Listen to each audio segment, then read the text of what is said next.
عارف النضارة دي قلبة ليه على بوليس. طبعا انا لابس النضاره دي عشان خاطر بس ايه، يعني لسه يعتبر صحي، فمش عايز عيني تبقى يعني ايه بتبص شمال ويمين، فانت تحس ان انا مش مركز معاك. انا بقى عايزك تركز معايا في الفيديو ده قوي، لان الفيديو ده معمول دلوقتي عشانك او عشان الناس اللي هي نفسها تستثمر وما كانتش عارفه تبدا منين. الحمد لله احنا محلات يو اس سي ستور وصلنا العالميه. وصلنا العالميه ازاي؟ وصلنا امريكا. احنا يو اس سي ستور فوصلنا امريكا، فجبنا بضاعه من نفسنا، فشحنا لتجار في الامارات. انا موجود دلوقتي في الامارات الحبيبه عشان خاطر نسلم الناس شغلها اللي مشترين بضاعه مننا من امريكا. في نفس الوقت احنا حابين ان احنا كمان نطور البيزنس ده وناخده في مرحله تانية. احنا مين؟ احنا يو اس سي ستور عندنا 4 فروع. عندنا فرع الاول في امبابه، هو كان للبضاعه اليوزد. الفرع الثاني هو في مول اركيديا كورنيش النيل للدور الارضي. في فرع ثالث كورنيش النيل برضو مول اركيديا الدور اللي لسه مش هنقول عليه لان هو لسه المحل بيتفتح، وهيتفتح اول شهر 2 ان شاء الله باذن الله، لان دي اكبر فرصه تنجح فيها في اي بيزنس في الشهر اللي احنا جايين فيه ده. الرابع هو فين؟ هو اسكندريه شارع 45 قدام اسماك الكتعه. دول الفروع اللي احنا نملكها. الفتره دي بقى اللي انا جاي اكلمك فيها بقى، انا جاي اكلمك في ايه؟ انا جاي اكلمك ان احنا حابين ناخد العلامه بتاعتنا دي، العلامه التجاريه بتاعتنا دي، ونكبرها ونخليها يعني في كل حته في مصر. عايزين يو اس اس ستور دي تبقى مثلا زي شركات اللي موجوده دلوقتي، الشركات اللي معروفه جدا. لما تقول مثلا اي اسم، اي مش عايز اقول اي اسم عشان ما حدش يقول ان احنا يعني نفسنا نبقى زي دول ولا زي دول. اي اسم موجود في السوق على يعني معروف جدا جدا، بيبيع حاجه، بيبيع شاشات، بيبيع ملابس داخليه، بيبيع اي حاجه، اسمه لما يتقال تقول ده بيعمل حاجه، ده بيعمل قطن نضيف، ده بيعمل بوتاجازات حلوه، ده بيعمل. انا نفسي محلنا ده يبقى كده. بيجي لنا ناس كتيره جدا جدا جدا كل يوم كل يومين عايزين يشاركوا معانا وعايزين يخشوا معانا، بس احنا ما بنبقاش عايزين الشريك ده يبقى فيه اختلاف او يبقى فيه حاجه فيها طمع او كده، او في اوقات كده الواحد بيتوتر شويه كده من بعض الشرط. فاحنا قررنا ايه؟ ان احنا نعمل علامه تجاريه. العلامه التجاريه دي تبقى اسمها يو اس ستور، هي شركه يو اس ستور، واي حد حابب ان هو يستثمر فيها فياخد مكان كبير جدا اسمه يو اس ستور بنفس البوزيشن اللي احنا فيه، ويبدا يشتغل ونشتغل كلنا مع بعض. احنا واصلين العالميه الحمد لله، بنجيب من امريكا، بنوزع الامارات، بنوزع في كذا دوله تاني. عاوزين ناخد البراند لمرحله ان هو يكون موجود في كل حته في مصر. فاحنا قررنا ايه بقى؟ عشان بس ايه النضاره بس ما تقولش ايه اسلام بوليس.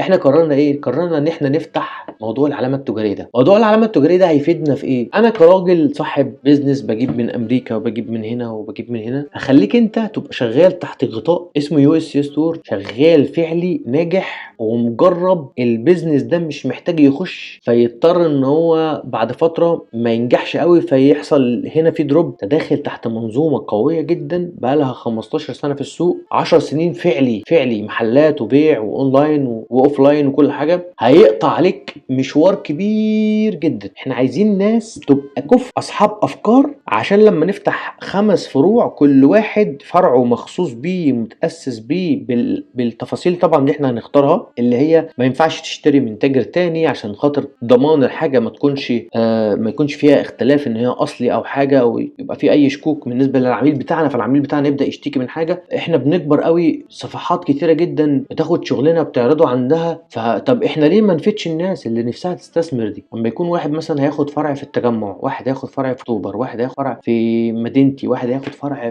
في محافظه بعيده، واحد هياخد فرع بس تحت مؤسسه. يعني هيكون يو اس سي ستور الدايره الاساسيه هي الاساس، وكلنا بنشتغل من تحتيها. حتى انا موظف عند يو اس ستور بدور معين. الشريك الجديد اللي موجود في اكتوبر هو موظف مسؤول عن حاجه معينه، والبيزنس يكبر في مصر كلها. انا لو وريتك تليفوني عندي 10 او 15 شخص نفسهم يفتحوا في اماكن كتيره، وما شاء الله ماديا مقتدرين جدا. بس انا الفكره عندي مش فكره الماده، فكره ان يكون في حد عنده فكره هيبدا يساعدنا على التطوير، لان احنا مش هنبقى فاضيين ان احنا يعني ايه نخش في جدال مع شراكات او حاجه زي كده. لا، احنا من البدايه خالص احنا عندنا خطه واضحه جدا، عارفين احنا عايزين نوصل فين. احنا من 10 سنين كنا كاتبين يو اس سي ستور عشان نوصل امريكا. الحمد لله وصلنا امريكا، بنجيب بضاعه من امريكا بنوصلها على مصر، بنبيع في الامارات. عندنا خطط كبيره جدا مستقبليه، عايزين نفتح شركه في الامارات كبيره جدا للتجاره ونبيع للوطن العربي، ودي خطه تانية خالص وموضوع كبير خالص، وموضوع يعني محتاج قوه كبيره جدا جدا جدا. ودي مش هتحصل دلوقتي احنا هنعملها، بس ممكن مثلا بعد 5 سنين، لان محتاجه راس مال فظيع. بس احنا لو هنتكلم على المحلات محتاجه ناس كفء عندها وعي وفي نفس الوقت عايزين يخشوا في المجال ده. فاحنا هنأثر عليك مشوار كبير جدا لما تخش في نفس المنظومه دي معانا بشراكات محسوبه صح جدا ليك ولينا. وطبعا احنا مسجلين العلامه بتاعتنا دي في